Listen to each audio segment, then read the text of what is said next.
तो कमोडिटी 10 बजे की शुरुआत गोल्ड से ही करेंगे, क्योंकि गोल्ड अगर आप देखें तो करीब करीब 9,500 रुपये महंगा पिछले 3 महीने में हो चुका है।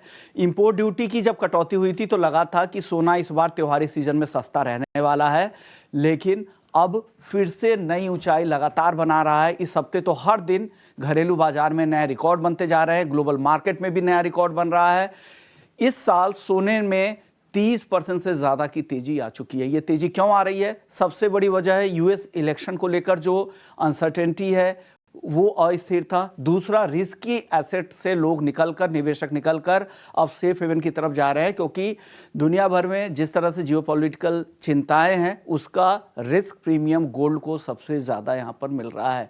इसके अलावा सेंट्रल बैंकों का रुख देखें तो दुनिया के जितने बड़े सेंट्रल बैंक, ईसीबी को आपने देखा कल ब्याज दरों में कटौती हुई, साल की तीसरी कटौती थी। फेड लंबे समय के बाद पिछली बैठक में आधे % की कटौती की। नवंबर में फिर से 0.25% की कटौती की संभावना है, 98% है। यानी बड़े सेंट्रल बैंकों के रुख में नरमी आ चुकी है। तो ये सारे फैक्टर्स अभी सोने के फेवर में है और यही वजह है कि गोल्ड लगातार बढ़ रहा है। घरेलू बाजार की बात करें तो त्योहारी डिमांड है, साथ ही यहाँ पर शादियों की भी अच्छी मांग है, तो वो फैक्टर घरेलू बाजार में भी सपोर्ट कर रहे हैं। और ये भाव देखिए 77,600 के बेहद करीब जा चुका है। 68,300 तक फिसला था गोल्ड का भाव 25 जुलाई को। वहाँ से देखिए कितनी तेज़ी यहाँ पर आ चुकी है। तो लगातार ये दाम बढ़ रहे हैं। तो ये तेज़ी कब तक चलेगी, हालांकि ये जानने की हमने कोशिश की थी, तो कई सारे ब्रोकर्स हैं, उनको लगता है कि ये गोल्ड इस साल के अंत तक ही 80,000 रुपये तक जा सकता है। वो पोल हम आपको 11:30 में मुनाफे की मंडी में दिखाने वाले हैं। लेकिन चलिए अपने मेहमान को भी जोड़ते हैं और उनसे गोल्ड पर बातचीत कर लेते हैं। सर, सबसे पहले गोल्ड पर बताइए, क्या लग रहा है आपको, गोल्ड की चाल यहां से कैसी दिख रही है? नमस्कार विश्वमोहन जी, बिल्कुल हम लगातार आपके चैनल के माध्यम से निवेशकों को बताते आए हैं कि इस वर्ष के आखिर तक 80,000 और $2,800 जो है इंटरनेशनल मार्केट में सोने की कीमतें जा सकती है और हम उसी तरफ जो है ग्रेजुअली बढ़ते हुए दिख रहे हैं। हमारा मानना है कि अगले 1 से 2 साल और सोने के लिए यहाँ पे पॉजिटिव ही रहने वाले हैं। जिस तरह से यहाँ पे भू राजनीतिक तनाव है और हम देख रहे हैं कि एक अनिश्चितता का माहौल बना हुआ है। आईएमएफ ने भी यहाँ पे जो है ग्लोबल ग्रोथ को लेकर के चिंता जताई है। तो ये सारे ही जो फंडामेंटल फैक्टर्स है वो सोने में मजबूती को बरकरार रखेंगे अगले 1 से 2 वर्षों के लिए। हमारा मानना है कि यहाँ पे इंटरनेशनल मार्केट में $3,200 तक सोना 2026 तक जा सकता है और भारतीय बाजारों में 1 लाख तक के लक्ष्य जो है अब संभावित है 2026 के आखिर तक। तो यहाँ पे बाय ऑन डिप्स की ही रणनीति जो है बनाना चाहिए। इंट्राडे में भी यहाँ पे अगर 77,300 के स्तर मिले तो बाय करें, 76,980 का स्टॉप लॉस लगाएं और लक्ष्य यहाँ पे 78,000 के रहेंगे। तो इंट्राडे के लिए भी टारगेट 78,000 रुपये आज के दिन ही हो जाएगा, ये लग रहा है मनोज जी को। मनोज जी, चांदी में भी आज शानदार तेजी है। आज चांदी भी 93,000 के करीब आ चुकी है। आप लोग जैसे जितने भी एक्सपर्ट्स पिछले 2 दिनों से आए थे, सब 93,000 का ही टारगेट दे रहे थे, टारगेट के बेहद करीब। अब क्या करें चांदी में? बिल्कुल विश्वमोहन जी, यहाँ पे थोड़ी सी चाइना के डेटा को लेकर के चिंता थी क्योंकि स्टिमुलस में क्लियरिटी नहीं थी, लेकिन आज जो चाइना के इकोनॉमिक डेटा है वो उम्मीद से बेहतर है और हम देख रहे हैं कि जो जियोपॉलिटिकल टेंशन है वो लगातार बने हुए हैं। तो कहीं ना कहीं प्रीशियस मेटल का सपोर्ट जो है वो चांदी को मिलता हुआ नजर आ रहा है।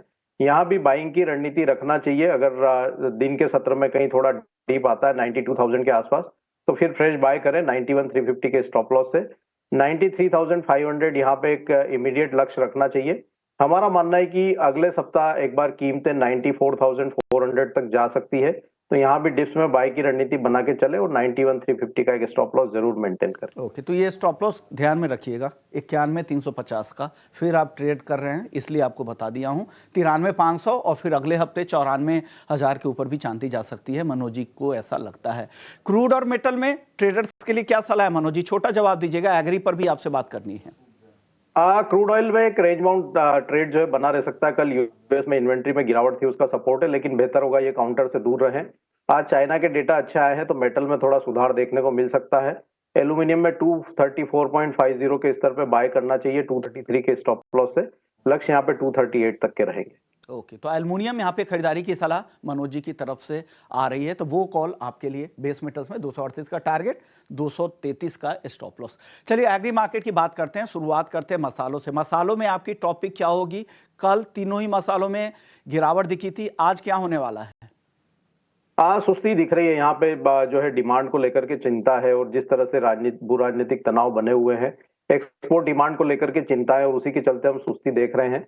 बेहतर होगा कि मसाला काउंटर को अभी यहाँ पे अवॉइड करें, और एक बार यहाँ पे सेटल होने दें मार्केट को, तो एक दायरे का ट्रेड यहाँ बना रह सकता है, लेकिन जो ओवरऑल ट्रेंड है वो थोड़ा नेगेटिव ही बना रहेगा।